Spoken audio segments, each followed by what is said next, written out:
Bom dia, mais um vídeo do canal Vovô Bolchevique. Hoje, dia 30 de março de 2024, nós vamos falar sobre um assunto que não é agradável. Estamos vivendo no Brasil uma epidemia de dengue. Hoje temos mais casos no Brasil do que já tivemos durante todo o ano passado. E o pior, mais mortes do que já tivemos também em todo o ano passado. Cada dia batemos o recorde do número de casos e não temos uma perspectiva de redução ou melhora desse quadro curto prazo. Por que isso está acontecendo no Brasil? A dengue é uma doença viral que surgiu no Brasil no século XIX.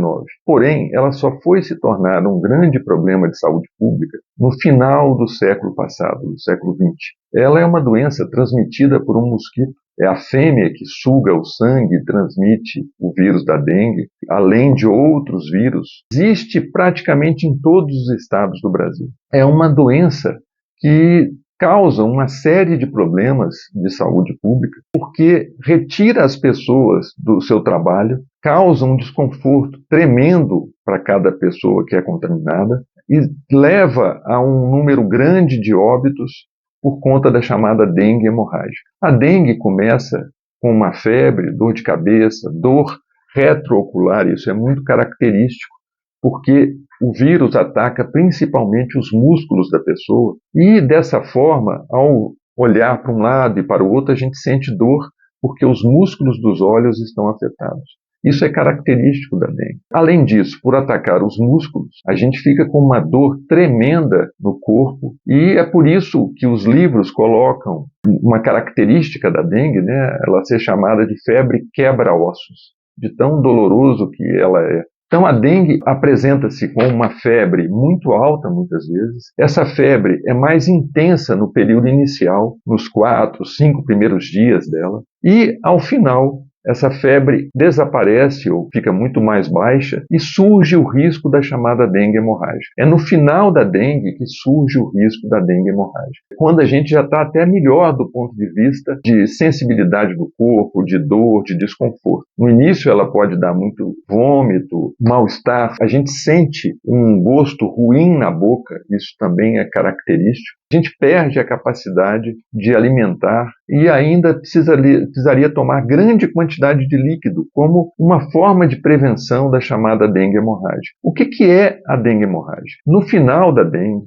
para aquelas pessoas que já tiveram dengue no passado, a gente perde a capacidade de manter o líquido do sangue dentro dos vasos sanguíneos. É como se os vasos sanguíneos se transformassem em peneiras e esse líquido vai para fora dos vasos sanguíneos e a pessoa perde a capacidade de manter a pressão. E aí surge o que a gente chama de choque da dengue. A chamada dengue hemorrágica cria uma certa confusão na cabeça das pessoas, porque as pessoas acham que a gente está tendo um sangramento, e não é isso. A gente perde líquido para dentro do próprio corpo. Por isso, surge muitas vezes, durante a dengue hemorrágica, uma forte dor abdominal, forte dor no peito, essa sensação de desmaio, o coração fica muito acelerado. Então, isso é a chamada dengue hemorrágica. E para isso a gente precisa receber grande quantidade de líquido para repor esse líquido que se perdeu para dentro do próprio corpo. Há necessidade de tomar, nessa fase da dengue, cerca de 4 litros de líquido por dia, sendo que desses 4 litros de líquido, pelo menos 1 litro deveria ser de isotônico,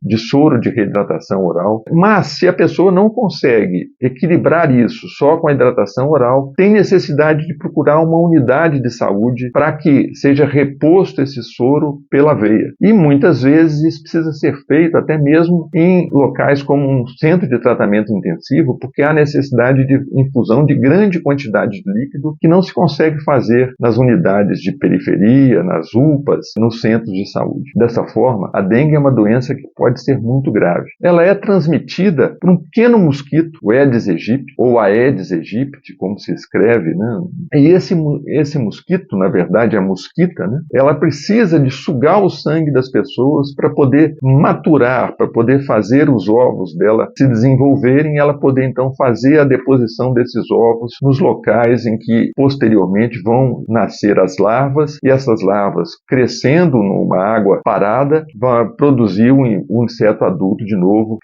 mantendo assim o ciclo da doença. A fêmea escolhe principalmente os locais com água limpa, mas até mesmo água suja ela consegue depositar os seus ovos, produzindo suas larvas. Cada fêmea pode produzir 150 ovos, ou seja, cada fêmea pode produzir 150 novos indivíduos, e se vocês forem pensar que em um determinado lugar tenha 1000 fêmeas com capacidade de produzir seus ovos, a gente vai ter um número brutal de insetos a cada ciclo da doença. E uma vez esses ovos eclodindo, leva apenas 7 dias para que um inseto adulto surja e possa começar a picar novamente, mantendo a transmissão da doença de forma brutal. Ou seja, nós precisamos de ter uma tática para poder evitar a produção desses ovos. E como que a gente poderia fazer isso? A gente pode evitar, principalmente, que existam os locais com água parada para a fêmea colocar os seus ovos e aí haver a sua reprodução.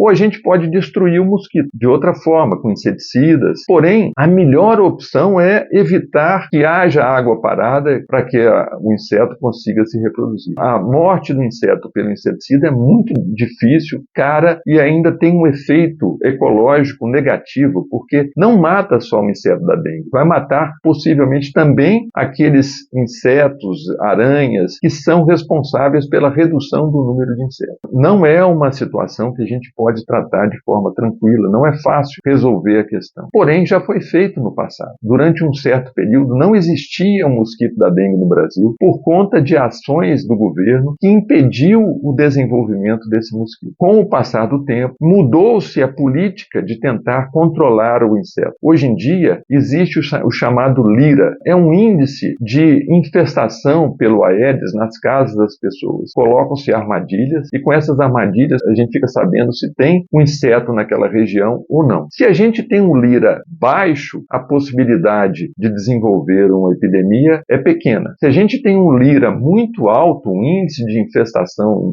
domiciliar muito alto, a possibilidade da infestação é muito grande. Aí o governo busca tentar evitar, vai na casa das pessoas para poder tentar atacar esses focos. Porém, é como se diria na roça, depois que a procissão passa, não adianta tirar o chapéu.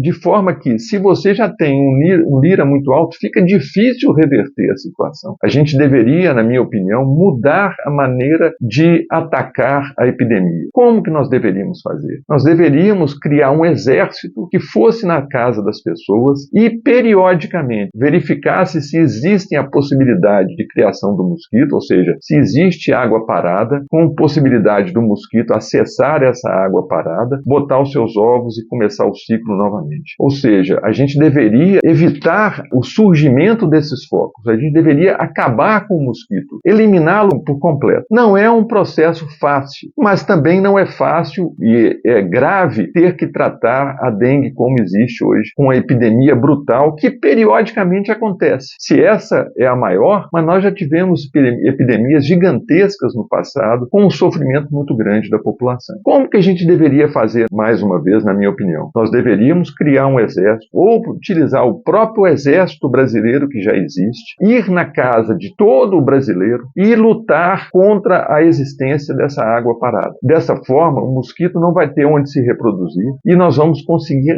acabar dentro de 2 ou 3 anos com o mosquito e assim evitar a existência da dengue, e não só da dengue, mas da zika, da chikungunya, e ninguém hoje em dia fala da febre amarela, que já foi o grande problema relacionado ao Aedes aegypti no passado. Hoje em dia a gente tem uma vacina contra a febre amarela, mas a possibilidade de urbanização da febre amarela, quando a gente tem muito Aedes aegypti, é brutal, porque existem pessoas que ainda não tomaram a vacina por uma série de razões. A vacina contra a febre amarela.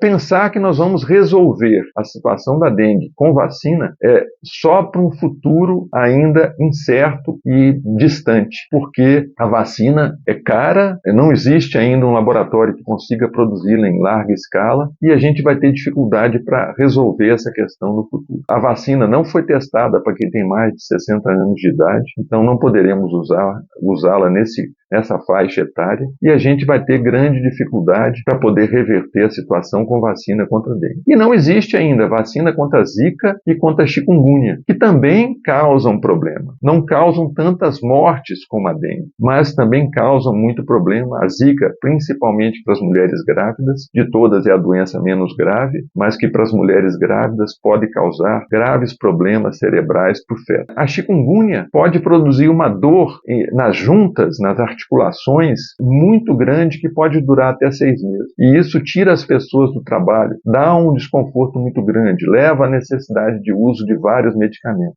Então não adianta pensar que a gente vai resolver o problema simplesmente com uma vacina. Não vamos. A gente tem que acabar com o mosquito, com os focos do mosquito. E para isso, somente com a instituição de um exército contra a dengue, a gente vai poder resolver a questão. Muito obrigado. Vamos continuar pensando nessa situação e, quem sabe, em novos vídeos a gente tenta discutir melhor alguns pontos que ficaram pouco esclarecidos.